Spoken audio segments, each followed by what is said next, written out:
Hi, welcome to the Divorce Allies. It's Monday again, and we're back. And today we're talking about position statements in a roundabout way, right, Melissa? We're turning financial chaos into a clear position statement. Melissa and I were just talking about this, and income gets overlooked or confused, I think, in a lot of ways. And we really want to dive deep into why it's kind of important. And it's important in the support sector, the home sector, everything sector. Income becomes extremely important, and expenses, income and expenses together. But I just want to ask one question before Melissa jumps in today. And it's, instead of a meditation today, I'm just going to ask a question. So the question is, since we're talking about position statements, give us your dream scenario. If you were to control the outcomes in your divorce, what would it look like? Name like 3 top things that you would love to see happen in your divorce. And I'd love to see it. And I can't wait to jump in and read those in a little bit.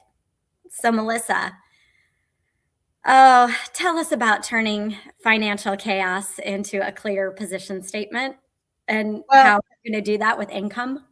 Yeah. And I think that, traditionally we would open the circle with like a meditation or, round robin talking about some of the things that we've experienced in the past couple weeks. And we have been very busy kind of helping people negotiate settlements behind the scenes. A lot of people are either not happy with their lawyer, not happy with how quickly things are moving. They have opportunities to make some moves, but everybody's moving slow. We did over the weekend, probably from Thursday till Sunday, negotiated the entire conclusion of a divorce. And yet this morning, the attorneys are getting wind of it. And, they're thinking they're prepping for mediation, and we're already settled. And, so the attorneys are kind of saying, oh, I don't know how this is going to really settle like this. Like, what if they back out? What if this happens? And all of this fear-based kind of thoughts. And, quite frankly, that is where we typically go with divorce. We start being very concerned about what's happening. We get very confused, fear of the unknown, fear of what's going to happen. And so some of this is really starting to take control over what is the response or the reaction. And we have a lot of people that are going to be joining in some capacity online, and we're streaming live. So if you have any personal questions that you want to ask us, I'm going to put in a number that you can text, because as we go through this process, talking today about income and alimony and support, you can text 557-500-1740, because we are going to run some simulations of what support could look like based on income, because Emily and I have been working a lot with the fact that the income analysis also funnels in to the house analysis. And sometimes you can refinance a mortgage, or you can assume a mortgage, but you still have to have income, and income could still be based on alimony, for the rough rubric, I think, is 4 to 5 years, right? So, and we're going to talk more about all of these things, but when you're talking to your lawyer about financial disclosures, and that's the beginning that you're paying the retainer, those types of things are going to be done by your lawyer, right? Not a financial person. And they're either going to say these things are important, and that's the property statement and the income and expenses, but these things are like, where do you manifest? Like on Thursday, when I talked to this client that we negotiated in a few days, on Thursday, she was like dysregulated, disorganized, like concerned. There's no way he's ever going to agree to anything. He had pie in the sky numbers from his attorney that were like just totally unfounded. And, and this was a conversation that they were having together. And I was, unbeknownst to them, listening in and kind of dictating what she would say via text. And so there's no way that she could have had this conversation because he delved into the emotional side of it, trying to trigger her, even told her, well, if we're going to have this conversation, I need you to be calm, and you're never calm when we talk, right? So those are going to be some of the things that we need to work through. And the numbers help you get a little bit clearer. The position statement helps you get a little bit clearer. But what it does is it pulls you out of this kind of sort of chaos of, I don't know what to expect. I don't know what I'm going to get. I don't know, he's not giving me numbers. She's not sharing the information. Whatever it is, if they could prove their position, they would give you the documents.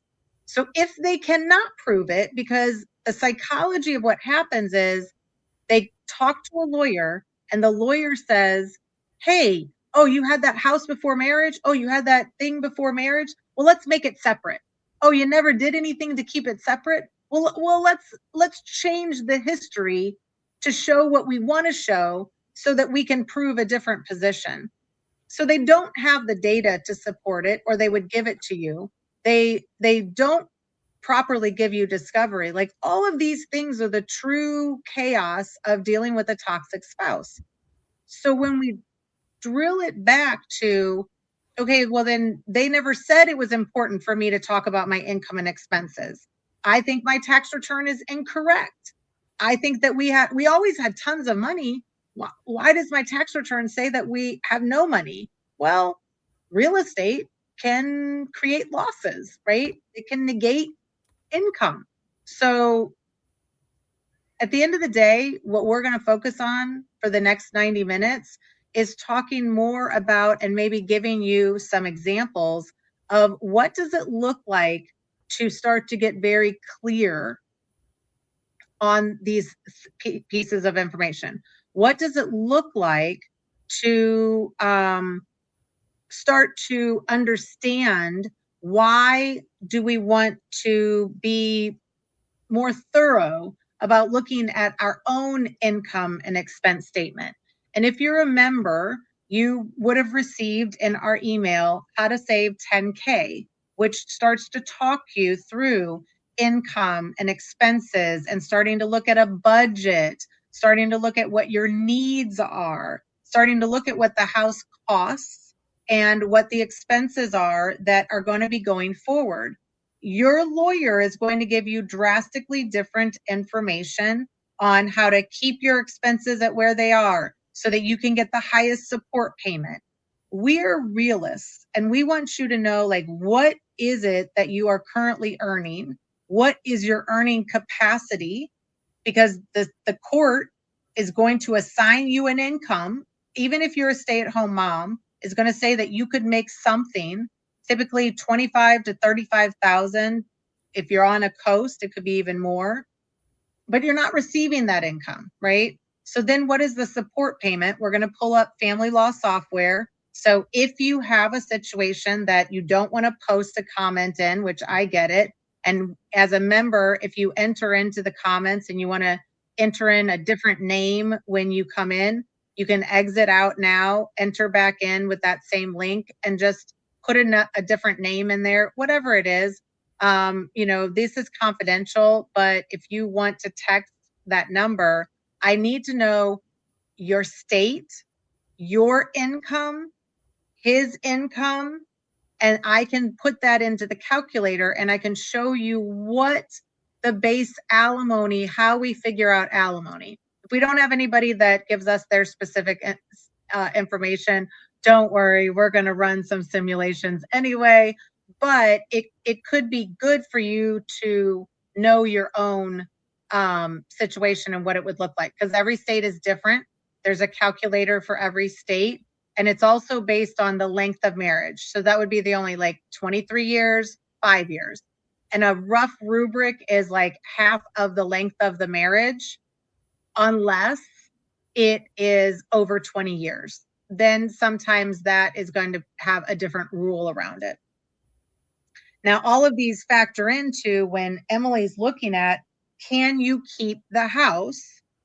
Could you refinance it? Could you assume the mortgage? You're still going to have to go through this process of seeing if you can get the loan. Everybody thinks it's based on your credit score, but it's based on income, and income could be from support. So, and so all of those things are important, and how you frame it up to, like, and we're always focused on mediation. We're focused on negotiating a settlement offer, so how you frame it up logically is different than how you frame it up for court, how you frame it up to go to trial, right? So that's an expert witness. That is like legal testimony, depositions, and all of that. This is settlement concepts, right? This is how do you take what you know and figure out what an alimony piece would be. And it could factor into child support, and we'll talk about that. But child support is a little different. And then how do we combine it with the property statement, right? Because we got to figure out what side are we going to put the house on. And we'll pull up all of these spreadsheets. We'll kind of walk you through. We're going to take some guidance from the members if they would like to talk, or we're streaming live to YouTube. So, if we have any suggestions, and then that delves into the position statement. So last month it was getting very clear on what you want. Emily's question is about how do you envision the future as sort of manifestation, right? How do you create the reality that you want to go through? So this person that we negotiated their settlement this weekend, I asked her on Thursday, I said, what if it could be easier? What if it could be easier? What if we could be settled by Monday? And she's like, wow, not possible. I said, well, maybe you haven't talked to me, right? Maybe it is possible, but you have to get into the mindset that it is possible if you do some of the organization work, organize the income and expenses, organize the property statement, organize the position statement, okay? All of these things are the keys to a settlement offer.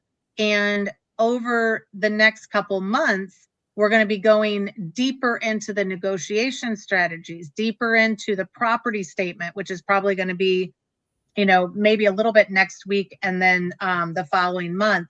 But today is getting very aligned and clear on the position statement, which is your outline of all these things.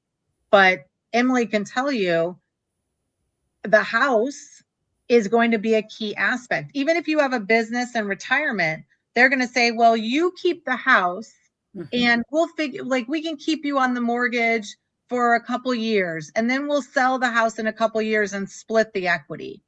You might want to have the house and the equity. Could you have the house paid off, right? Could you receive retirement or other assets that pay off the house? Can you negotiate that they pay off the house? All of those things come down to income and expenses. And maybe, Emily, you can talk about a little bit more about how does income play into how you're determining whether they can keep it. Because most people are like, well, my credit sucks, or I've been a stay-at-home mom and I don't have any income. Like, how would you address that in that? Yeah. I mean, my credit sucks. That's a completely different topic than income. But and we can talk all about credit one day if you want to, because I literally could go for an hour and a half on credit alone. And credit is a factor. It's a major factor. But it's not just the score that's a factor. It's the genetic makeup of your credit and what's going on with it. Do you have foreclosure, bankruptcy, collections, liens, judgments? Is your balance up to your limit, or all of those are factors and they all affect the score. Do you have new credit versus old credit? Sometimes that is a factor in even getting qualified for a loan. You may have to wait that out and let it season for a little while. So that's credit, and credit literally one day could be a whole topic. Income is a completely different story. So income, it's okay if you have been a stay-at-home mom for 20 years or whatever. It doesn't really matter, because if you are receiving support, we have what's called, in lending, we have what's called the 636 rule. So the 636 rule is if you collect, so post settlement agreement has to be signed off by the judge, all that stuff, unless you have temporary orders. So I'm going to throw all these caveats in here, but let's just say we don't have temporary orders and you're going to get support after the settlement has been signed off on by a judge. You have to collect that support exactly as written in your settlement agreement.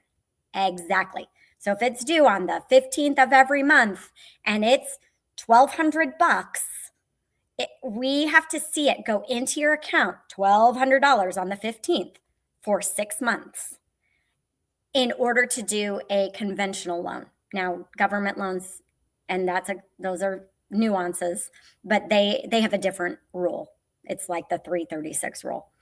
But not only do you have to collect that for 6 months before we can do a loan, but you also have to have that support go on 36 months after you close on the loan.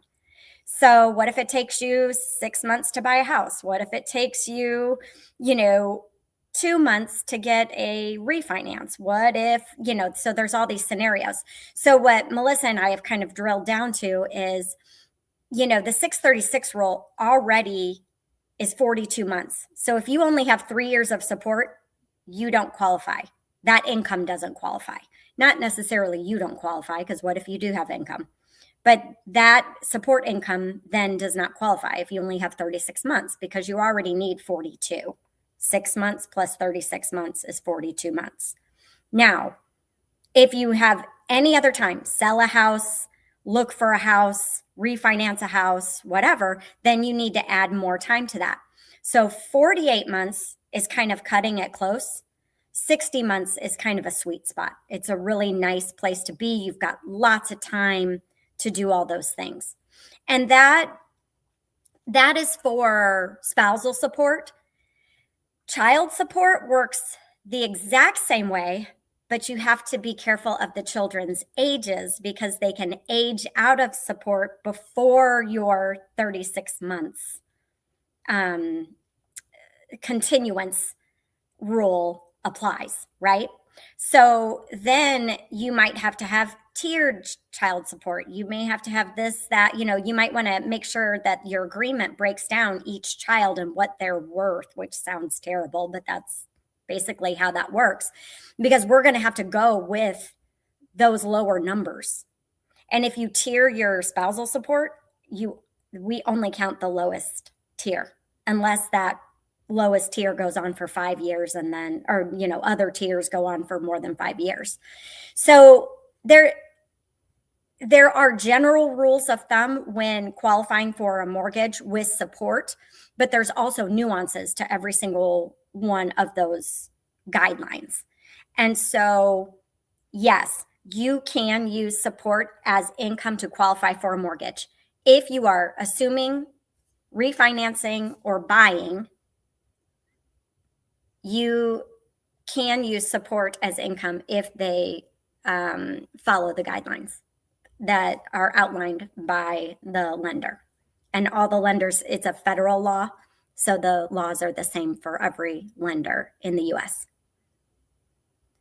Okay, so I think that's helpful. I think we have a couple people that have texted their situation, as well as somebody who has posted it in. Interestingly enough, we're dealing with some Texas divorces, which, and a lot of what we talk about. So Alimony and child support are statutory, which means they are legal issues. So, written in the state statutes for every state is how you would calculate alimony and child support.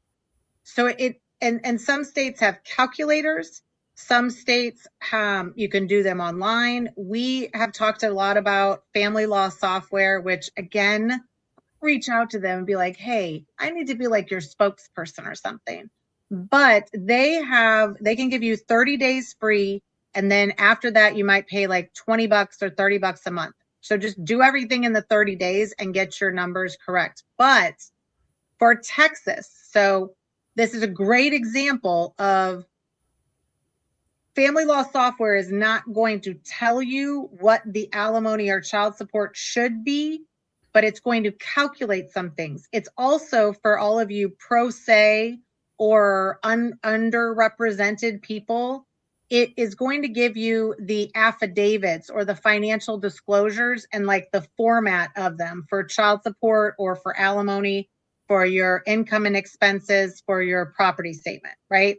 So even if it's not as specific as the state's downloads are, it is still very accurate to what to expect. So it it has places that you can enter. So I'm going to show you on the screen what that looks like.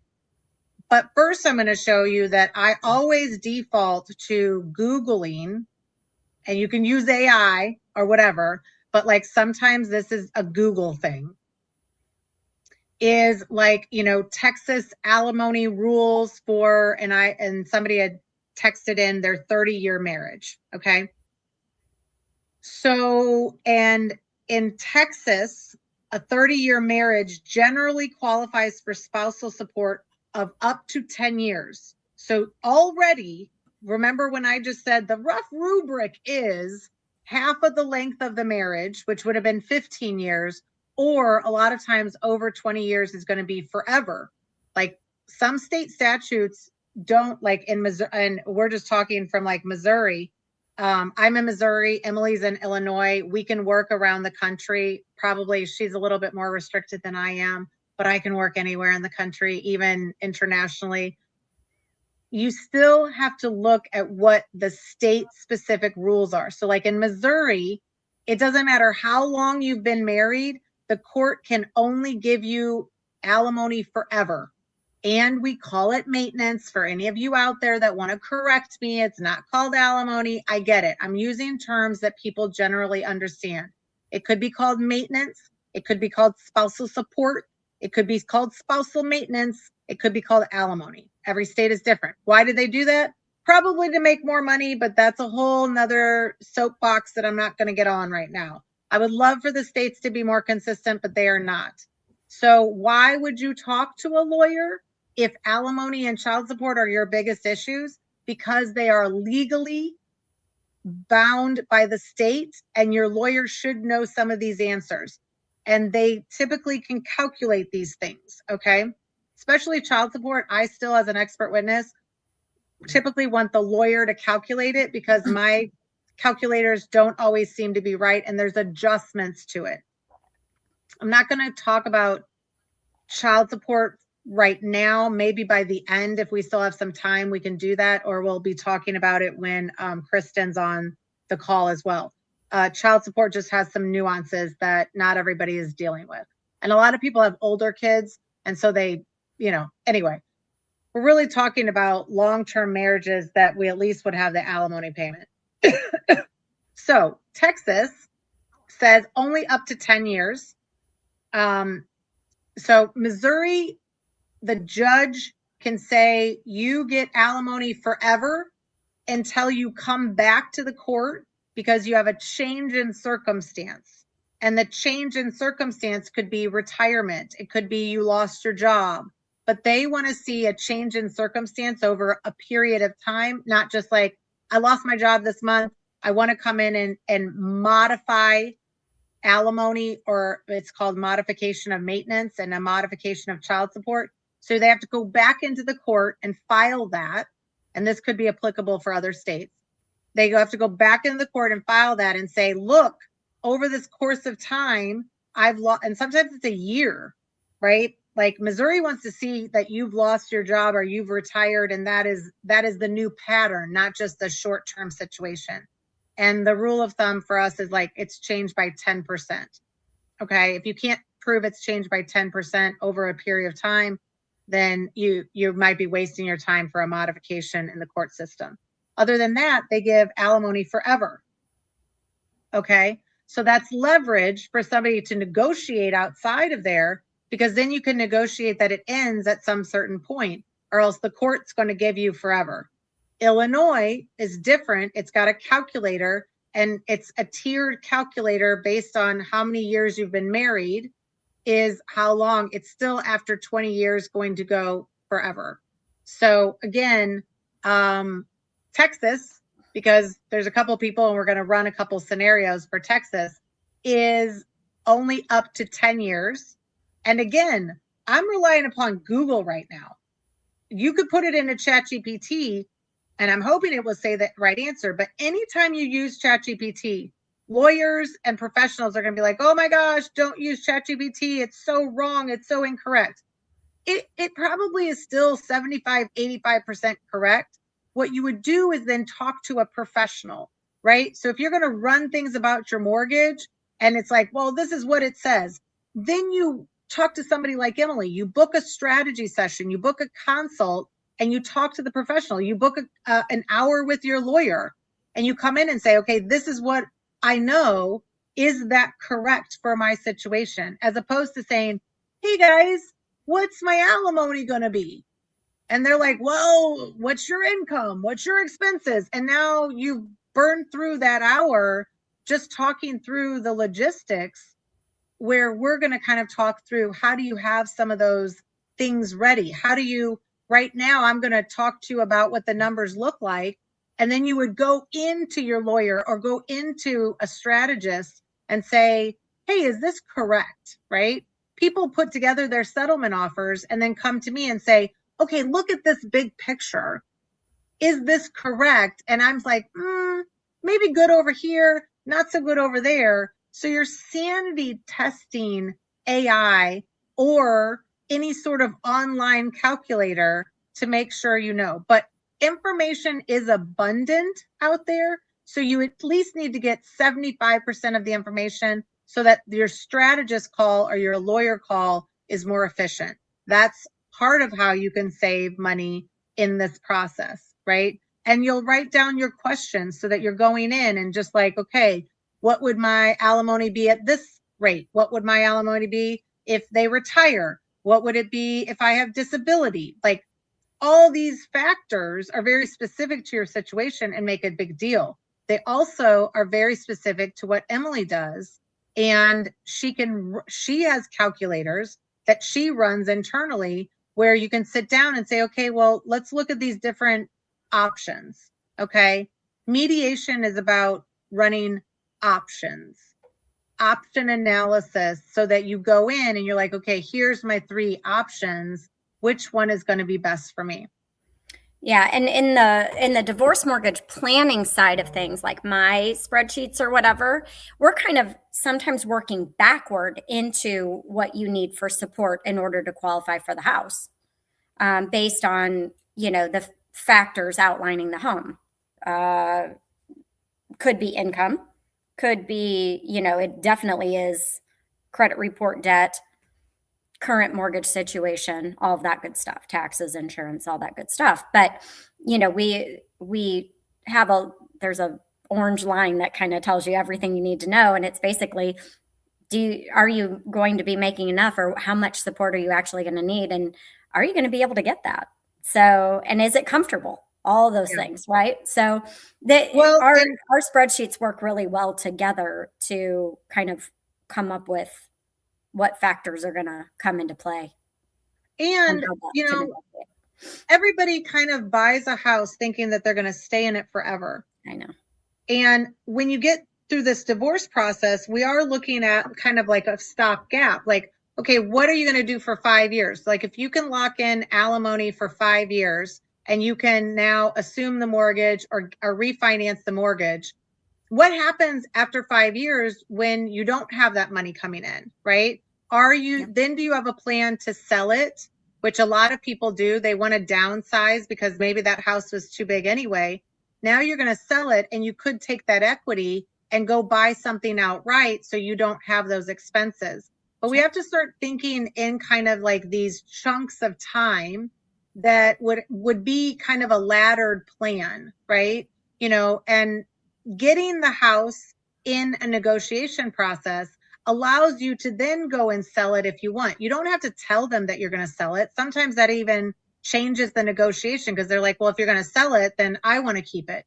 A lot of times there's not enough money for one person to keep the house and keep the business and just give the retirement. Because if you get the retirement, you don't have any cash flow. Okay. So you need some sort of money to make earnings, or you have to live within your income analysis. So sometimes the option might be to sell the house and you both get some equity and then you both get some retirement. But if they still have that business, there's a value to the business. We're not going to go into that because that's a little bit more complicated, but that'll go down the path. So for Texas, the payments are capped at the lesser of $5,000 per month or 20% of the payer's gross monthly income. So like the situation that somebody texted about was, it's a Texas 30-year marriage, and the person makes $250,000 a year. Okay. So if we're at $250,000, and I'll pull up the calculator as the family law software as well. But in this situation, we take 250,000 and we divide it by 12, and that's about $20,000 a month. So 20% of that is about 4,000. So they're capped at $4,000 per month in general for 10 years. So that didn't require going to a lawyer for it, right? But now we have to also understand that the statutory piece of alimony in the state is that you have to prove inability to meet your needs, right? So now what are you making? Well, this person makes about 50,000. So that is going to go into this calculator of you can make some money, they're making some money, and sometimes that will be then like, okay, they could pay you the 4,000, but if you're making 50,000, right, per year, which is about $4,000, now you probably have to prove that you have $8,000 of expenses every month, which may be easy to prove, right? But you can't just make it up. So you're going back to your bank statements, you're pulling and downloading it from the bank, the past 12 months of activity, and you're looking, now you're going back in. This is a financial disclosure at the beginning. What is your income? What are your expenses? What are the utilities? What is and so that's where I like family law software. So I'm going to show, let's see if I can creatively show my screen. And again, I'm going to always tell you to pull your credit report from the annualcreditreport.com once a year for free, all 3 bureaus. Get a really good idea of what is on there, and that will also help with expenses as well. And this is kind of tiny, so hopefully you can see it. And no, I can't make it any bigger. It's like the fault. But you can expand your screen if you touch on this, and there's a little 4 square, so it'll make the screen the size of your screen. And I'll use this as an example, and then we have a couple other examples that we'll look at a couple other states as well. But like if traditionally the wife was making 52,000, the husband's making 250,000, and we go into and this is family law software. You go in and enter the data, and we say that there's no alimony for the moment. What that results in is it shows you what your taxes are going to be, and this 7 right here says the percent of combined income. So the wife is making 20%, the husband's making 80%. So the inequity is what the courts are trying to even up. I'll give you an example. The state of Washington, the most progressive state that I've seen, enters into temporary orders within weeks of the parties filing and tries to get the parties at 50-50, which is, I actually haven't seen that across any state. For the most part, in Missouri, we're trying to get you to like a 30-70 or 40-60. Okay. So somewhere between that 30 and 40%. So this is at 20, this is at 81. Now, Texas is completely different. Texas is going to just look at the 20%, so the 4,000. So if we go in and enter 4,000 of spousal maintenance, okay, and then we go back and look at that support, we're now at a 40-60, okay? So again, in my rough rubric, that gets us to it. What we don't know, based on the research, is what impact does the wife's salary have on that sort of simple calculator, right? So that's usually the next step that you would have to understand. And you could still Google some of that. So now we can at least see that your spousal maintenance will be somewhere probably between 2,000 and 4,000. So now Emily could come in and say, okay, based on this income and based on understanding your house mortgage, payments, real estate taxes, all of that, would you qualify for the mortgage, right? And would you qualify for a refinance and a loan assumption? And Emily, if because I think that a lot of people misunderstand the loan assumption, and then that's going to allow me to like recalculate some things. Gotcha. And read a question. But like for loan assumption, can I just automatically get the loan assumption immediately? No, the answer is absolutely not. So in a loan assumption, how you even go about the loan assumption, this should give you just a touch of time, Melissa, but how you go about the loan assumption is you call your servicer. Your servicer is who you pay your mortgage to. So whatever bill you get for your mortgage, that's who you call. And if you have a government loan, meaning like if you're a veteran and you have a veteran loan or some other type of like FHA, that may sound familiar to some of you, or like a rural development, something like that. Those loans are automatically assumable. So they have guidelines, but they're assumable. Conventional loans traditionally are not assumable, and especially if you have a jumbo loan, meaning something over the limit that the conventional mortgage guidelines have stated for the year. Then you have usually two servicers and none of them want you to assume the mortgage. Here's what you need to understand about a loan assumption. No one makes money off a loan assumption. The servicer doesn't make money. The person doing the loan assumption doesn't make money. No one makes money, and your loan is worth more now than it was when you did it at 3%. It's worth more on paper at 6%. So nobody really likes to do them. The government ones, they have to, so they're probably less of a headache and take less time. But on a conventional, where that's where most people hang out with their mortgage, is a conventional loan. They're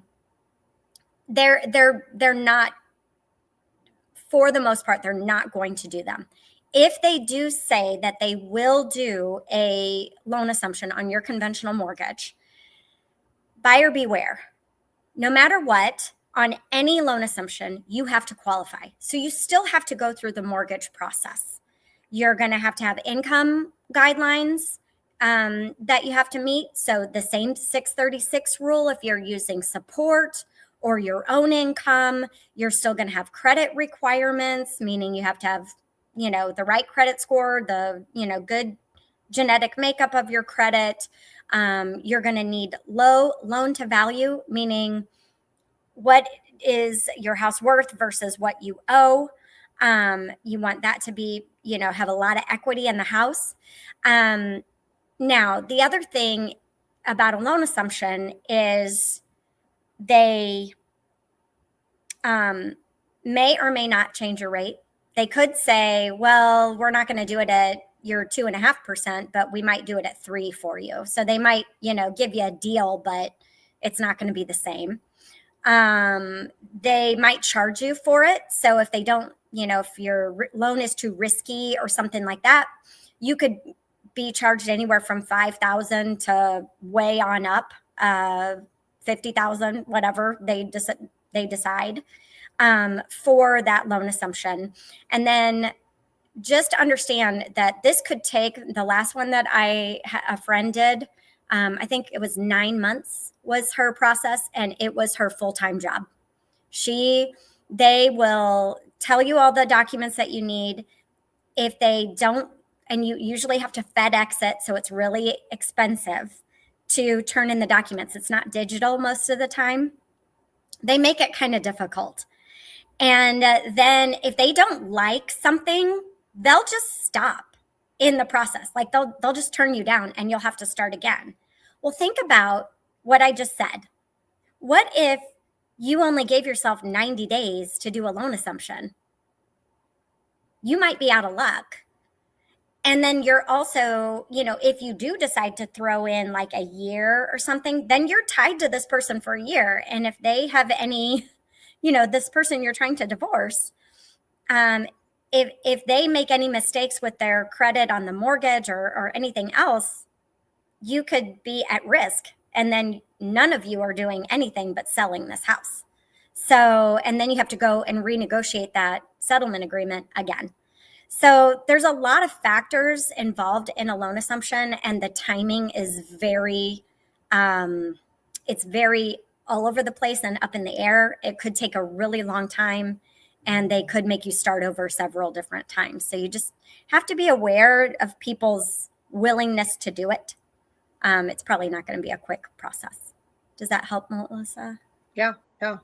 Well, I just think that, again, we're trying to give financial advice that has to do with numbers that you're going to negotiate in a divorce. And it should be combined with the legal advice that you're also hearing. And you have to start understanding what is going to be right for your situation. And so a lot of this is just, thinking about all of the different options and what it would look like. I think that we had somebody in the group kind of talking about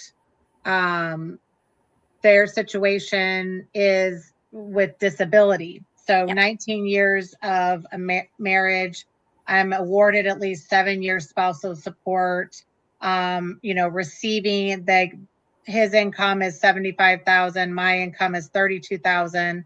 And like a whole bunch of other things happening. Yeah. And I'm familiar with this case. And it's funny because the legal in this case is completely different than the mortgage guideline. Completely. Because she is the only person on the mortgage and the only person on title. So to us, she needs to do not one thing. And unfortunately, in her situation, there's some other factors that could prohibit her from being able to complete the mortgage process. And so there's if they tell her that she has to pay him equity out of this house, it could produce a much larger problem. Right. Well, and this is where I think when you have like disability income or difficult to prove income, you're going to have a spouse that is starting to tank the business, pay themselves less. You're going to have a spouse that becomes underemployed, claims that they're going to retire, does retire, takes an early severance package. Like everybody's going to try to do things to manipulate the income. A lot of times the court could look at a 3-year average of the past, unless something drastic has happened. So there's a lot of manipulation in this area for income. And sometimes you have to start facing just the hard truth is nobody's also going to enforce the payment of these amounts. So if you get an award for some amount per year, like in this particular situation, we're still in Texas. And if we're looking at, Texas and saying, okay, well, he makes 75,000, right? And can only pay like 15,000 a year, that's about $1,200 a month, right? So is that going to be enough? And is that person going to pay? And for, the 10 years. So what you're trying to do is settle for what that would look like. So if that's $1,200 per 12 months and for 7 years, what is the present value of that? What is the value of that now that maybe it's worth a couple $100,000? Can you take some other assets? Can you say, okay, well, you relinquish the equity that you have in the house or the farm, and you don't have to pay me maintenance. So that's going to be when you waive maintenance or alimony, you're trading it because, like just this base example, let's say the court would say $1,250, which again, we're not even factoring in her 32,000. So that, this is where this becomes very complicated. And you need somebody to be running the numbers for you. We're kind of giving you examples. So let's say that's $15,000 a year, for 7 years. And that's not how we would calculate. That's $100,000. So is there $100,000 in the equity of the other stuff? That means you would say, okay, I'm not going to pay you out of the house, but you're not going to pay me spousal support. Now you have to go back to, can I live on my own income? What about Social Security? In Social Security, if you've been married for 10 years, you can either go on your Social Security or half of your spouse's. That's not a situation that you have to tell your spouse about, and there's rules around it. And that, again, is just a rough idea. You can easily go to the Social Security Administration and talk to them about it. But if they're currently in arrears for spousal support and it's been a headache to get them pay or caught up, if they don't have an actual job where they're a W-2, there's going to be, you would have to file for a garnishment through the court. Child support is a different story. The child support services people will sometimes go after child support. But again, if you negotiate this and they're paying you directly, you're not taking in child support through the court system. You're not in child services. They can't just go, grab his money because he now has a new job. So a lot of what we see on TV or movies is not the reality of how this court system works. So for spousal support, there's no police that are going to go say, hey, you haven't paid this amount and you're in arrears. Now, the other thing that happens on the mortgage side is you don't have consistency of how that's being paid. And so that could affect you getting a mortgage or getting a loan because they're not going to be consistent over time. And that's going to prevent you. So when you negotiate that you refinance the house in 6 months or 12 months, that may not be rational or even feasible, right? And your attorney is not necessarily going to know that. They're just going to be like, well, this is what we normally negotiate. You need to negotiate based on reality that you might need 3 years to do that. And then you might need to stipulate, I need 3 years and 6 months or 12 months of it, you are paying that alimony at a regular basis by the 5th, by the like however that is, so that that's in the language of the agreement. So again, I think that everybody thinks, well, my lawyer should be taking care of that. You got to get that out of your mind that anybody should be taking care of anything, right? Your lawyer probably barely calls you back, right? Because you don't have enough money to pay them. You've already gone through your retainer and they're just not interested. And you call them about every single little detail and they're not making money off of you. Okay? Like, let's just be honest about it. So you have to do some of this work in the background. Okay. I've basically been living off my own income the entire marriage. I'm making adjustments to my expenses. Now, where you would argue is that you have paid from your money, your earnings, that mortgage. That is still a negotiation, because at the end of the day, the court is going to be like, you both made money, or one of you made money, you paid bills, you paid marital bills, you made marital money. They may not care how those bills got paid. Like, you might not be able to get credit for that in the long run. And your attorney might be like, hell no, you're not going to get credit for that. It's a negotiation, right? You're going in and saying, I contributed this. Now, in some states, the contribution after the date of separation is important. In some states, the income that you earned after the date of separation is important. Okay. Not all states care about that. Missouri and Illinois don't care about that. They're going to go towards the trial date is the ending date. So if you're still making money, you receive a bonus. You receive a bonus today and you're in the middle of divorce, split it. Okay. So you have to start facing that this might be a reality of getting more independent, but taking more assets so that you can waive maintenance. If you're concerned about it's going to be paid, then I don't want to sell the house and give them half of the cash. Okay. I want to take all the cash in the negotiation and say, you're going to owe me alimony, but I know you're not going to pay it. So I want you to pay me up front in a lump sum. Most people don't want to pay it or receive it.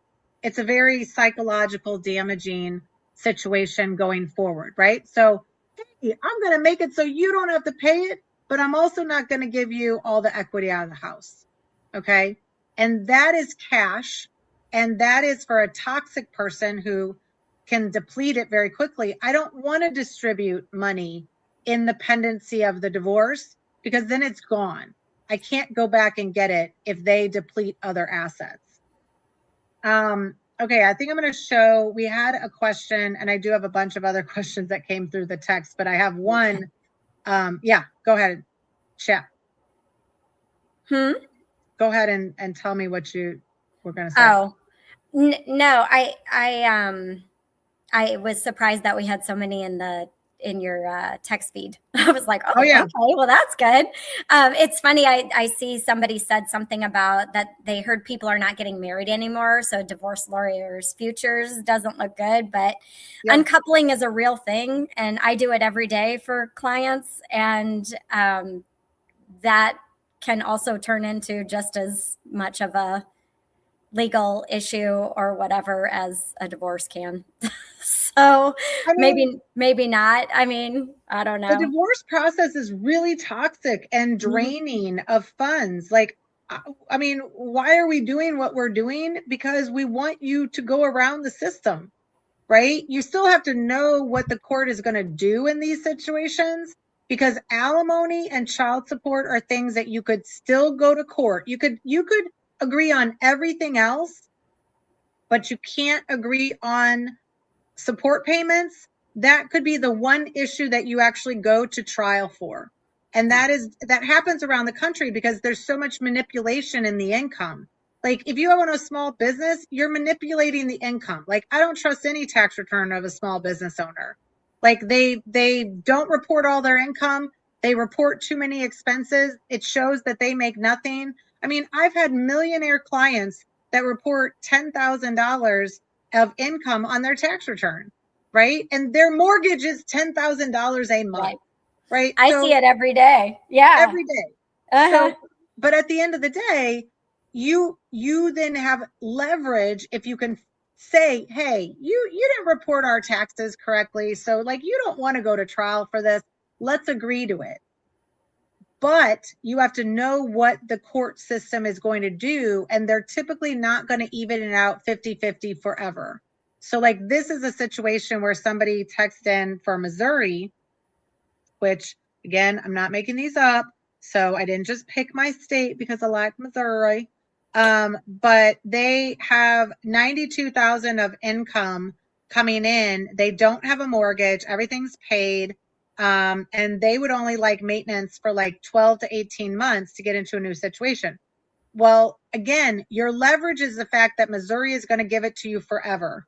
Okay. You've been married for 40 plus years. They're going to give it to you forever, but it's going to be based on this 92,000.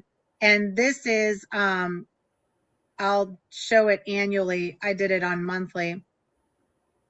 So this is 92,000 that he's earning, but what are you earning? They're still going to say that you could potentially earn 25,000. So this already puts you at a 2476. So that could mean that there is additional few $1,000. Like let's go with 2,000 because I think that that's where we would get it to. So that's going to get you to $2,000 a month is going to actually put you over 50%. So that's not going to be a reality. So the reality is if you own different pieces of land and property, are you splitting the property? If you're splitting the property, you could go sell the property and have money to go start anew, or they need to pay you out of that property. And I would not necessarily agree to just be paid everything over time.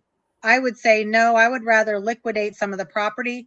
Then you have to understand whether your state or a judge would force liquidation of a property.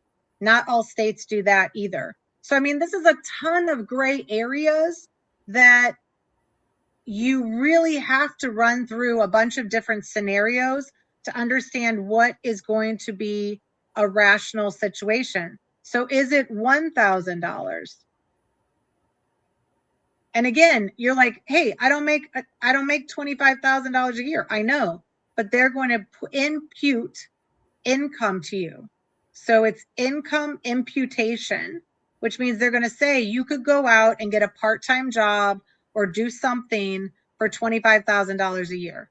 So now we're at $1,000. The alimony is at $1,000 a month. And this gets you closer to a 40-60. So that I would say is probably going to be the limit somewhat in Missouri. So now you look at $1,000 or $12,000 a year, even for 5 years, that's $60,000 to $100,000 that they would have to pay you if they go through the court system. Now, the 92,000 that you're receiving, some of it's from pensions. Is that a splittable asset?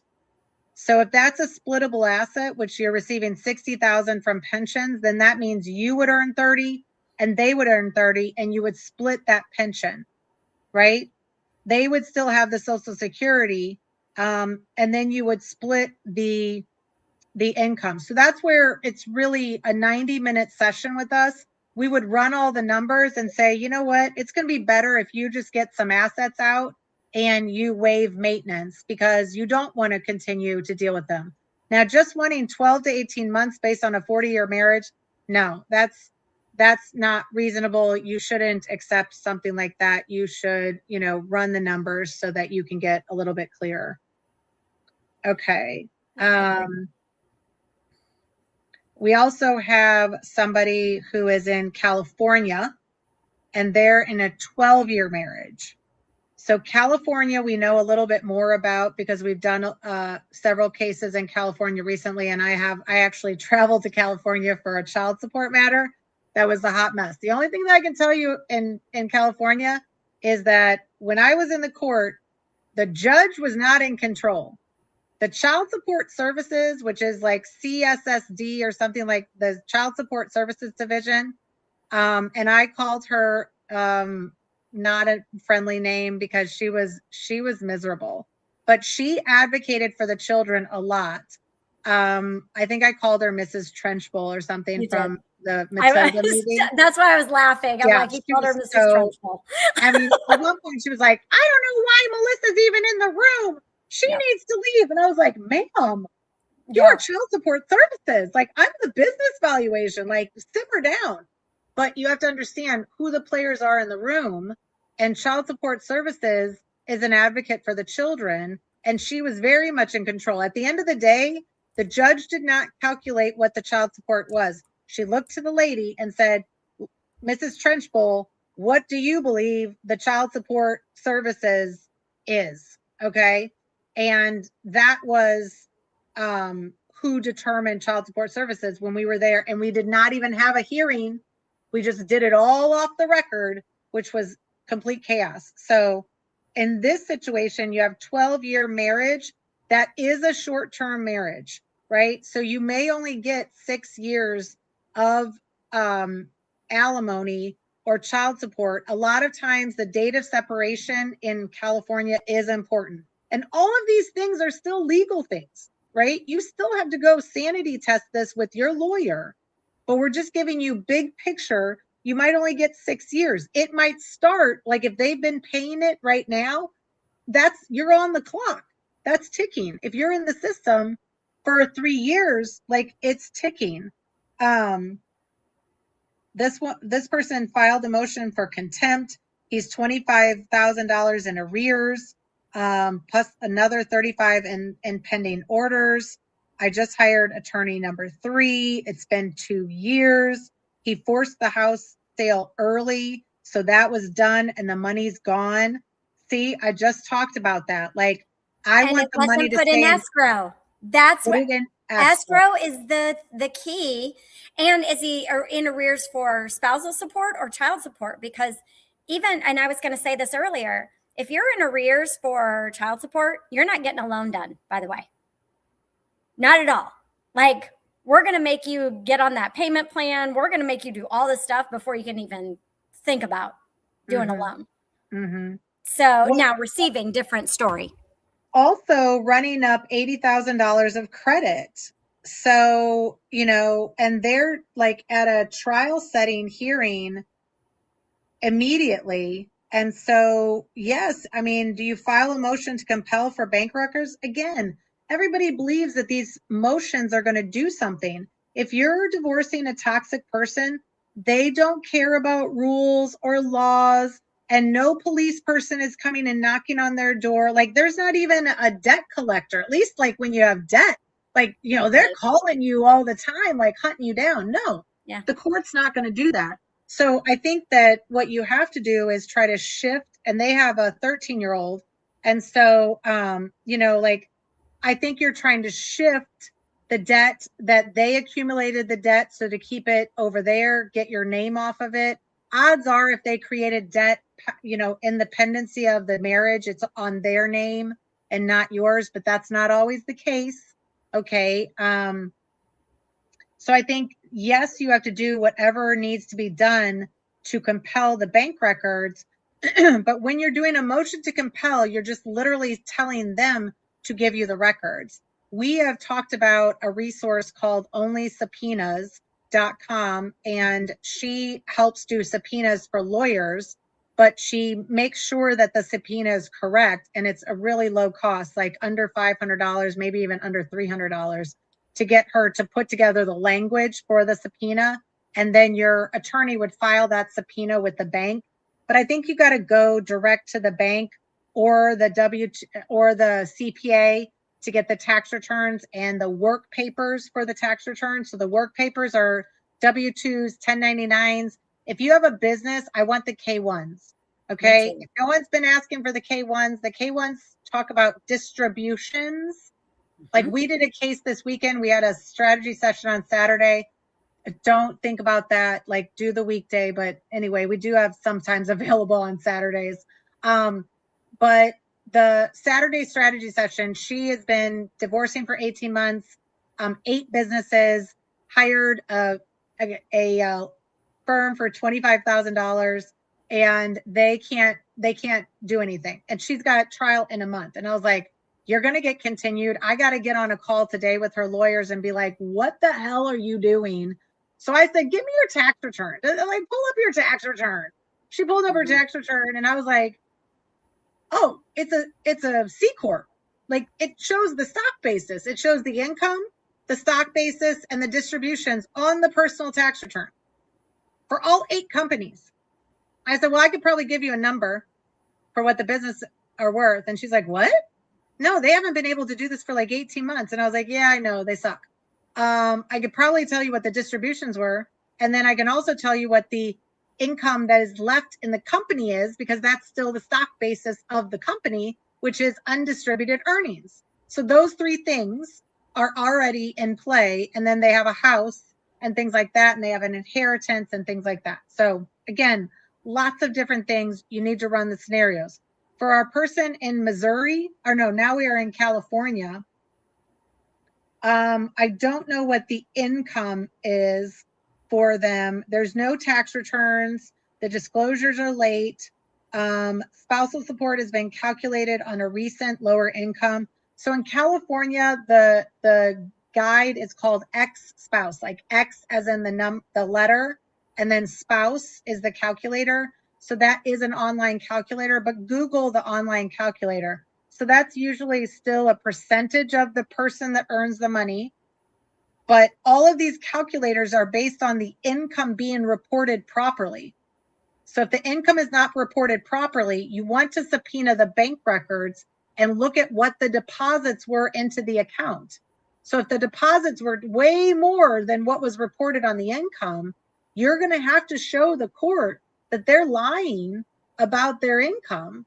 And there is an IRS issue typically in that situation. So that's where you would want to negotiate as well. But that's still leverage in the situation. I think that their question was kind of answered. Do we have some more in? We do. We have one from Alaska. Oh yeah, Alaska. So Alaska is weird. And so she it already, says, yeah. it says, I'm curious about the financial timeline in Alaska. So does anything financial matter after the separation date? That's the first question. Okay. Then she goes on to say he has been spending his job income on other women and frivolous expenses. I know Alaska is a no-fault state, so likely doesn't matter. But while he is doing that, he is using our joint accounts for other stuff, maxing out cards, and has been since April. Does this matter? And then she has one more thing that she wants to say. So she said, for example, he took money out of the 401k, stating that it was for a new apartment, lied about it, and said that the court said it was okay. Yet he used our credit cards for the moving and new apartment and pocketed the cash. Yeah. So lots of things to unpack for Alaska. So Alaska, where Washington is like, let's even everything out immediately. Alaska's on the other end. And this is a good concept called rehabilitative alimony. So most states were created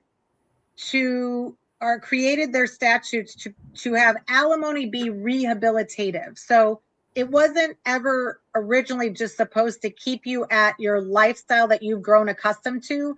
That is for the movies. Okay. That is on TV.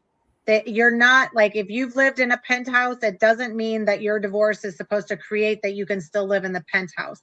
A lot of states were created for rehabilitative, which means it gets you enough to either get a new education, to get some training, to find a job. So for Alaska, were we over a 20-year marriage on this one? It didn't say. Okay. I can't remember if we are. So maybe she'll chime in here in a sec and let us know. So Alaska is weird, but her spouse thinks that there's no alimony in Alaska. And I do not believe that that is correct. I believe that it is more a burden of proof that you need the money, that and even if you are in a no-fault state doesn't care if infidelity happened. It means that you can file and you don't have to prove that there's a reason for filing.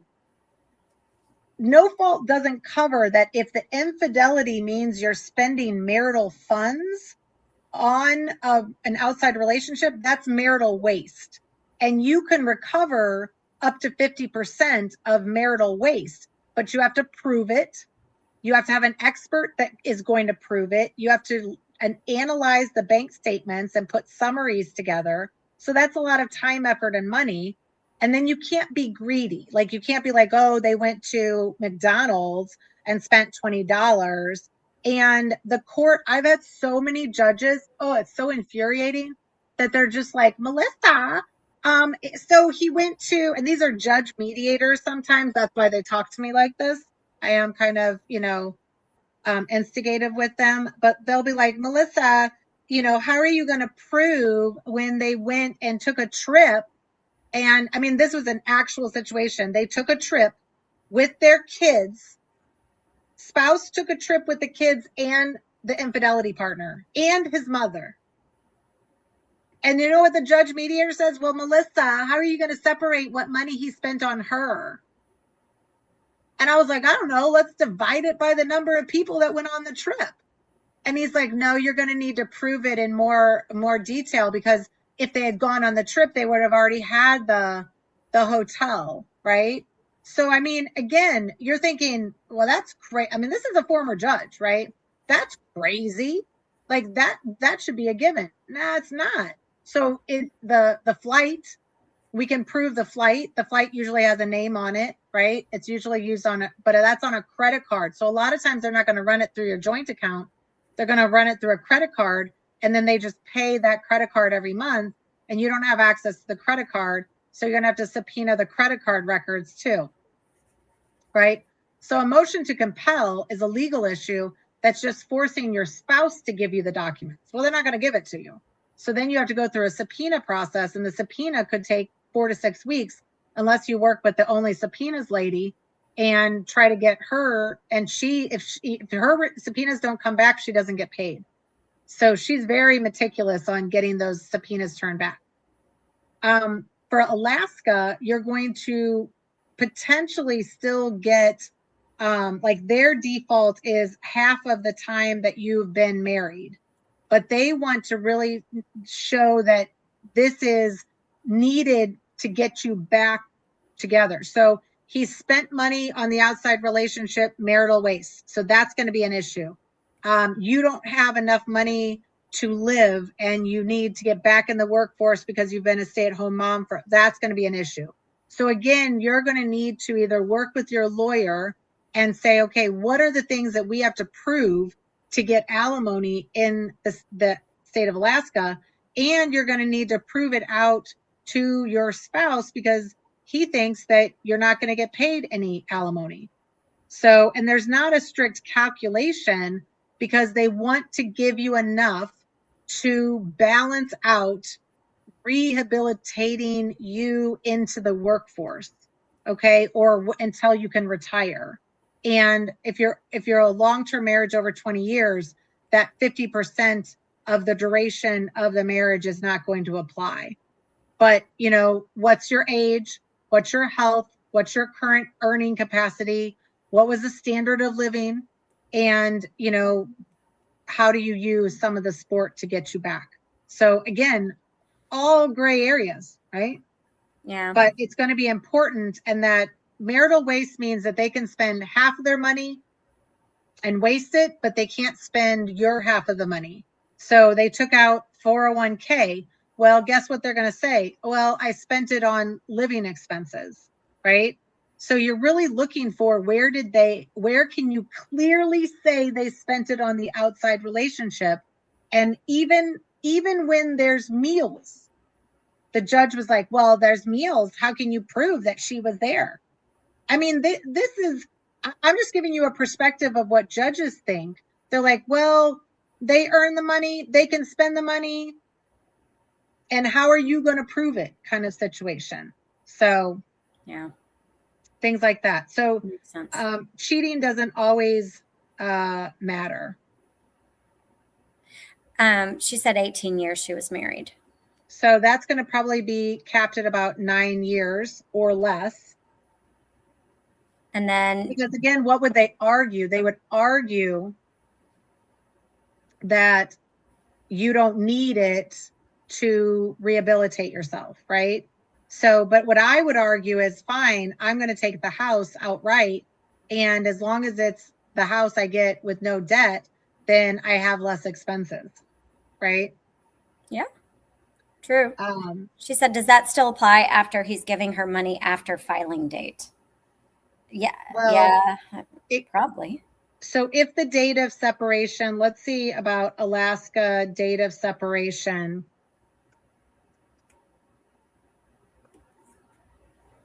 Because the judge, isn't the judge going to just require that you still have to prove that the money was being spent on that partner? Well, so date of separation is still a legal issue that it establishes like the cutoff for separating property, potentially separating debt. In some cases, it's when the obligations for child support or spousal support start. So yes, if he's been paying certain money, like the date of separation would have started that payment, that clock started ticking at that time. It also means like whatever you had at that date is what you split. So if he depleted it afterwards, you would still go back to the number that was in the 401k, and that's the number you split. You would still go back to the number that was in the bank accounts, and that's what you would split. If he Okay. acquired more debt afterwards, that's his debt. If he spent his money afterwards on an outside relationship, that's his problem. The areas that it's like patriarchal or against the woman is that in some states, if you cohabitate, then you don't get alimony. Like in Illinois, it's an important issue. If you cohabitate, it could even during the pendency of the divorce, it could create a situation where you don't get alimony or spousal support, right? Or if you get remarried. So that's why you're sometimes negotiating that it just lasts for a certain time period and you can cohabitate or get married and it doesn't matter. But the date of separation is also data filing, data separation are also sometimes an argued legal matter because it's really like, did you leave the residence? You know, did you stop living together? In some cases, if you still live together, but you're no longer like Virginia and Georgia, I think, if you're no longer providing like marital things like having relations, or if you're even like not cooking for them or cleaning or whatever, then that has also started the date of separation. So a lot of things again this is where the money and the legal sides kind of get convoluted. That's helpful, though. We have another person that says, can you provide some insight on what happens when both spouses are already at retirement age?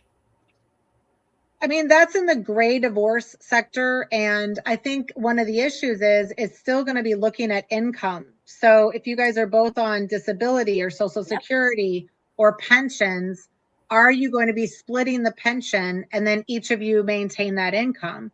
But yeah, I mean, you have a situation where it was probably hard to live off of both of the incomes, and now you have to downside. That's where the guide that we put out, the save 10K a month or whatever, is talking about like lowering your expenses. Like, you know, you might have to relocate into a housing situation that is not like what you're used to because you know, you can't make the money go further than it's going. And those are, you know, oh, you're still working. Well, if you're still working, it's still based on the income of what you can earn. Like we have a lot of doctors that like retire and still do consulting. So it's based on your recent income. You have to prove, and typically for I mean, this is why people delay getting divorced in the system and delay it for 12 to 18 months because they want to show that their income declined. So, because a lot of times the court is going to look at a 3-year average if you have consistent earnings. If you have like a decline, you can start to see them. I would argue it's not the most recent year, it's like an average of the past years. But if you continue to see a decline down and you're in the pendency of the marriage, it depends on it. Does that mean no hope for alimony? No, it means it's a calculation of what you're both earning.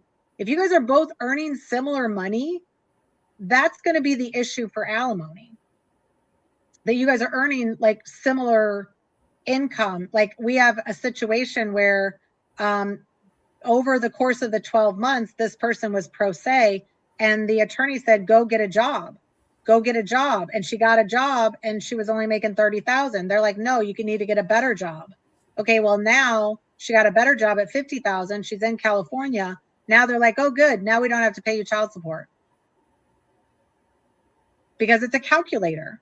And the more you make and the less they make, and the more you get to this even keel. Now, for child support, just because you make similar incomes, child support is based on the number of nights that they are with one parent or not. So now you understand what the manipulation is. If they're with you 70% of the time, you're still going to have child support payments. But that's because that's part of the calculator. So why do you think everybody wants 50-50 time? So that they don't have to pay child support, right? So if you'll stop working in the next year or two, the court cannot look prospectively or proactively to the future. They have to look at what's happening now. So that means that if that person has to pay alimony, then you go towards the begin, like then you say, okay, well, when they retire or when things change in the future, that person is going to have to come back and file a court hearing for a modification. So if you if you negotiate a settlement, you negotiate for things to happen for a certain period of time, and then they could go down after a certain period of time. But you would also negotiate in that agreement that if you take me back to court to modify this, you pay my attorney's fee. So then you have a prevailing party clause in the agreement that says, if you want to take me back to court for any of this stuff, you pay me the fees for the court or the attorney's fees. Yeah, right? I've been looking for that a lot in settlement agreements. They're finally kind of starting to write some of that stuff in. But like if right it's not now, in your agreement, you should. Well, and right now you should be able to use joint money to pay for your lawyer. But if you're cut out of the joint money, then you're racking up debt. And if it's post separation, then that's your debt. Yeah. And you're going to get a certain amount of money from the marital funds. And now they're just spending marital money, right?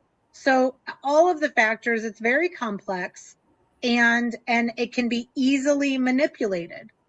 Yeah. Which is the problem, which is why we want you to get to a settlement offer a lot faster, because you stop the bleeding. You stop the retainers of the lawyers. You stop the retainers of the experts. Like my person who has trial in a month and has paid $25,000 to valuation people who said that they could not provide a valuation for any of the companies, and I could do it very quickly. Like, that's just like there's so many people that I've had go back and say, go get a refund. Go refund the money from those people who have not done nothing, right? Or get half of it back. Go look at what did you sign? Did you sign a non-refundable retainer? Because my retainers are non-refundable because I provide value within the first 90 minutes of talking, okay? So that's just a given. Did you sign a non-refundable with them? We have other people, some of our competitors are charging $10,000 to do an income statement and a balance sheet for your financial disclosures. And they have a non-refundable payment, right? And they're not doing anything. And I won't name them, but if they're listening, they know who they are. Just kidding. And, my competitors in the valuation land, $25,000 for 8 valuations, that was a retainer. That is very reasonable for all my competitors. There's certain people that won't even take a case, lawyer or expert, that won't take a case unless their fees are going to be $50,000 to $100,000. So again, like right now, I have an actual client texting and saying, yep, they're trying to go back on the deal that we just negotiated this weekend because the attorney was like, what? That's a crazy deal. No, don't take it. The attorneys don't want this to end. They were prepping to go to mediation next week. They would have each made a couple grand to take their clients to mediation. They don't want that to end. So they're going to cause trouble today to work up the bill. Like, I've lived and breathed in this space for 20 years. Like, I have been part of the problem until I've been part of the solution. So you got to stop the bleeding by running these calculations. Family law software is one way that you can do it yourself. I can pull it up. The position statement, if we want to talk about that real quick. Yeah, we have about 5 Yeah. minutes left, and we usually go over a little bit. Yeah. Not even going to pretend like we don't, because I think we have every time for the last few years. I don't think we've ever ended on time. So I think it's really important that we kind of talk about that position statement. Just even a quick overview, and really what we're trying to do is have you show up to a meeting where you're not like, oh, I just don't know what to do, and I don't know what that means. Okay, no more. You know better now, and you can stop some of the money bleeding with these experts by coming in and saying, not that you know everything, or not that you know nothing. Okay, you're somewhere in the middle. You've kind of researched this, you've got a list of questions, and you've made some calculations, and you can get clarification on calculations, right? Mm-hmm. So you're a little more organized. You're not exactly well versed either way, but at least you've got something to speak from, right? So the position statement then, Melissa. So I'm going to share another screen that gives you kind of a sample. And I'm sort of shocked with myself that I've been able to do this so easily, because it's always that easy. Okay, so this one I can try to make a little bit bigger. So a divorce position statement is fairly simple concept. And we encourage you to talk about your situation in a voice memo. Take the voice memo and use AI to create this position statement. We do have a download that you can download, and I think on some of our platforms you can even get a free position statement. If you DM us, sometimes I can send it in the direct messages on Instagram and TikTok and all of that. But like, go to our website and download it, because I think there's a link to do that. And that's a lot faster than waiting for me to respond to all the comments. But you can also, and did we call it a divorce position statement? Yes. Do some other lawyers and experts call it like a position statement? I don't know. Maybe they say it's a case settlement statement or a case summary. But at the end of the day, it just needs to be concise. And I want you to get it down to like 1 or 2 pages. The purpose of that is that I want you, and this can be created before you know what your settlement is, because this is just an outline that, maybe even before you're going to a lawyer, or when you're going to your lawyer the next time, you're like, okay, here is my issue. Here's the introduction to us. Here's what's happened in our divorce, right? Like this position, like we've been married 12 years. We have a kid. They're 13. We got married in June of 1995. Like, give the date of marriage, give all of the information in there. Then you want to talk about the top issues of your situation. So is it alimony? Is it marital waste? Is it distribution of the marital property, right? These are some examples of what it could be. So pick, and you want to put like, what is your first issue? If you don't have these 2 issues, great. We just have a division of assets. We want to talk about the marital home, blah, blah, blah, blah. Okay, great. Now you go into the background. Okay, married for 14 years, have 2 children. We own a business. I've been taking care of the house. And then our main things are the home, retirement, and the business. Okay, now go into, here's our income per the tax returns. The home was this. It had a mortgage. Here's the retirement accounts. Do you have a preliminary evaluation? If you don't, book a session with me, right? Maybe we can talk about that. What are the joint debts? Oh, we're missing some information, right? What are we missing? And this is all factual. You want to use AI to make it less emotions, more facts. Then you might want to say, like, you want something to either, you want to go through mediation, or you want to finalize the settlement, you want less conflict. Now, here's where it gets fun. You might put together some exhibits like, hey, I put together my income and expense sheet. I have a property statement. I have a preliminary valuation. I have an appraisal for the house. I have some accounts and some debt statements. I have questionable items, expenses or withdrawals. You know, do you have marital waste? These types of things in here. You can also start to put together a timeline. So if there are important dates that you want some, we used to put the timeline at the beginning, but I now like the timeline at the end because it's almost like a summary, right? Of what you might want to say at the end, like, what do you want? I would like to maintain the house. I would like to split the retirement. I would like to have alimony of this amount. I would like to have child support of this amount. Now, this is just a summary that you would be going into you know, mediation with. If you create little talking points, you want the talking points to represent phrases that the mediator could use in order to sell your position. So if you guys disagree on what the house is, then yes, the house appraised for this, but you know, there are repairs. Yeah, deferred maintenance, repairs, whatever. Sure. Yeah. Yep. We need And you could an say inspection. per an inspection. Yeah, we need an inspection, whatever it is. Yeah. Can refinance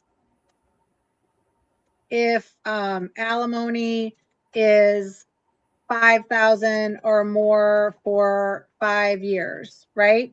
Yeah. So again, you're trying to create that this is a position. Now, if you have infidelity, abuse, or anything like that, and people are on the fence about this, I say you list it like in here in a bullet point fashion, either in the timeline or in the summary. You know, and it's just very like I always forget how to spell it. Infidelity. Whatever. Whatever. Started It'll correct it. in 2023, right? Police have been called to the home on 2 occasions. I don't need to tell you, and again, a lot of us are already in this divorce process. You can say those 2 things. You don't need to tell me a lot more, right? You don't need to tell me a lot more. There is an order of protection on me and kids, right? Yeah. So these are types of things that if you're going in to meet with an attorney, these are important issues that they are aware of. You know, depletion of, you know, 401k has been depleted in last 6 months and 150k, right? So again, how are you summarizing some of these things so that an attorney, a mediator understands the depth of your issue instead of you saying and talking for a half an hour about these issues? Because these are all big issues. Now, what you're doing in this, especially if you're using it for mediation or your attorney, what do they ask you about in there? What are the first questions that they ask you about? Because those are going to be the important things. If you go even here and they start to look at this and they're like, oh, you have a preliminary valuation? Do you have a copy of that? Yes, here you go. Oh, you have a division of the house. Do you have an appraisal? Yes, here you go. Do you want to hand them a 50-page appraisal? No. You want to hand them 1 page or 2 pages. One is the one that has the number on it, and then the second is a little bit of the you know, it talks about the house and a little bit more. And for a business, the same situation. So you want this to be very simple and very easy. This is the next time that we talk about this. We're going to go into depth. We wanted to first start with income and expenses. The position statement is like big picture. What is the history? What do you want? What do you need? If you talk about income and expenses, then you're going to figure out what you need, right? If you're like, well, I don't have any documents, I don't know anything about the finances, you need to get your tax return. You need to get your tax return either from the IRS or from your accountant. Mm-hmm. And you need to get started in some of this process. So again, if you're a member, you have received information on how to create the position statement. If you're not a member, you should certainly join. It's only $22 a month, and then you get information every week. So like this week, we're going to send out a little bit more. We can send out that example. I'm actually going to make it a little bit better because I don't really like how it is. So I'll give you a little bit better version. We improve everything like every week, it feels like. And so I don't have a version right now. We created that a few months ago and I already think it's garbage. So I'm going to create it a little bit better to talk towards some of these things. If you want the guide, it is available, online. You can purchase it. We also have a guide to the position, the settlement offer. That's our spreadsheets. And so you might want to consider starting there, and then book a strategy session. If you are confused by all of this stuff and it's complex, then if you need to talk about the house, go to Emily and you can book a session with her. If you need to talk to me about the full financials. And what I do in the strategy session is and so does Emily, we pull up the spreadsheets, we start populating it. Hers are very proprietary. So she's going to have to run it through the session. Mine are proprietary as well, but then I typically give them to you because, or at least in PDF, so that you can use it for your lawyer or your team. You have I can give a PDF as well, but it is proprietary. But that's the thing, and also know that if I'm sitting there in your session, I may say, oh, we're going to need to bring in Melissa, right? Because you have a business, or we need to do this thing or that thing. And she may do the same. So we're not just looking at, one thing. I'm going to stay in my lane, but I might say, okay, well, we need Melissa, financial planner, this thing, that thing, your accountant, whatever, because, you might have a capital gains issue that you need to discuss, and that's not my lane. So, and most people are not doing this. Like your team is probably not doing that. You probably have a lawyer that's telling you, well, I can do all of these things. I can figure it out for you. At the end of the day, they're going to have you sign a marital separation agreement or a divorce decree that says you could have hired a financial person. You could have done more discovery, but you didn't. You chose to rely upon your attorney, and they're going to have you sign something that basically gets them off the hook for everything that they've given you in advice. And it is borderline malpractice for them to give you advice financially, which is why they have you sign away the liability at the end. It's the same with a business valuation. It's the same for me to say you can get a loan. I don't have that capability. I want you to talk to Emily because she can facilitate it. I want you to talk to a financial advisor that's going to tell you how much money you can make to invest, because I'm not going to do that. I want you to talk to a CPA that says, oh, this is going to be your tax issue if you sell that house, and now you're only going to be a single person filing taxes. So the more you can get people that stay in their lane, that give you advice, you culminate it, you get second opinions. Don't trust anybody, get a second opinion. And we operate as consultants. Like we come in, you don't need to fire everybody that you already have, okay? You can work all together. You can bring us in. I have meetings at like today, I got to go do one today and crack some heads and say, you guys need a continuance for the trial. Because again, the documents haven't even been given. Like how many of you guys have been in that situation? Probably tons. Like you might be in that situation right now. Like, how can I come up with a settlement offer if I don't have the documents?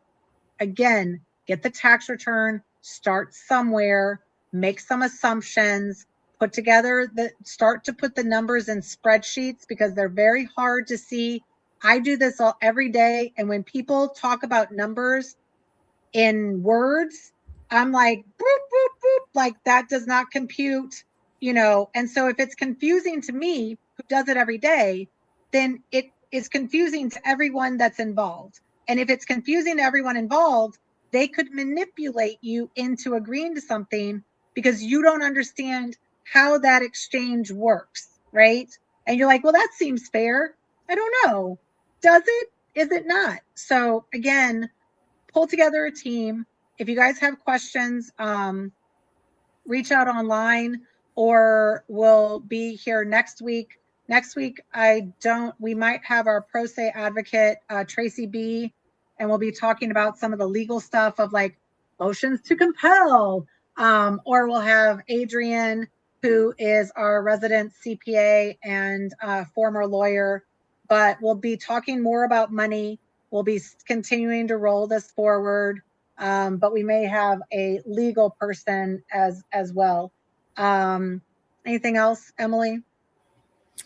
No, I think we've covered most of the bases. If you aren't a member, I'm sure we'll be releasing how to save 10K somewhere, maybe on the vault. We do have not only the Divorce Allies website, we do have the Divorce Vault as well. And though that has plenty of resources that you can purchase for your use. And again, setting up time with Melissa or me or one of our other allies is always a good idea. Involving those experts that stay in their lane is crucial. Yeah. And we had one final question, which I'll go ahead and answer. To offset spousal support, is that something that goes in the spreadsheet too? Yes. I mean, we sent one out today before we came on here because God forbid I don't do 800 things before we even start this. That it usually we're putting it at the bottom. So we're looking at lump sum spousal support, or we're looking at a payout. So those are all the calculations. It's a lot of scenarios. Negotiation is a lot of looking at various scenarios and then figuring out which is the best one for you. What's the first offer? What's the second offer? Where do we expect they're going to counter offer? And so that's where we really talk about it's a chess game, or it's a game of like any strategy game of checkers, chess, whatever you want to play. It's just one move at a time, but you kind of have to know like what are some of the ways that they're going to move and what would I do, right? If they keep the home, if I keep the home, if we sell the home, like that right there is 3 scenarios, right? And it could be 3 maintenance scenarios or alimony scenarios. It could be 3 scenarios of splitting the pension or keeping the pension. And then you have a payout of maintenance, which means you get that payout in the version of an asset. Okay. So there's a lot of ways to look at it. Booking a strategy session probably gets you a lot further for your situation. If you're a VIP member for the Allies, which means you're paying $222 a month, you get an hour with Emily or me or Kristen or Anna. So Kristen covers a lot of the parenting plan issues and custody matters. And Anna talks a lot about like the side hustle. Like, how are you going to go make money? Because guess what? Our financial picture sucks. This deal sucks. They're burning everything to the ground. Like, I'm just going to spend more money in the court system. Well, guess what? You just might need to go make money. And we kind of show you how to make money online based on the tactics that we've used, because obviously you're all here, probably based on some of those things that we've done online. And when you download our products, you'll understand that those are things that you could create out there as well. So if you have any questions, reach out. Our email, I think, is, I'll put it in here, hello@thedivorceallies.com. At the very beginning, you saw the phone number. That is the Divorce Allies phone number. Probably a lot of people have my phone number too, which is perfectly fine. But the Divorce Allies phone number is also available. So let us know. We'll be back next week, same time, 10 a.m. Central, to answer more questions and go a little bit deeper. So we appreciate you, and we'll see you soon.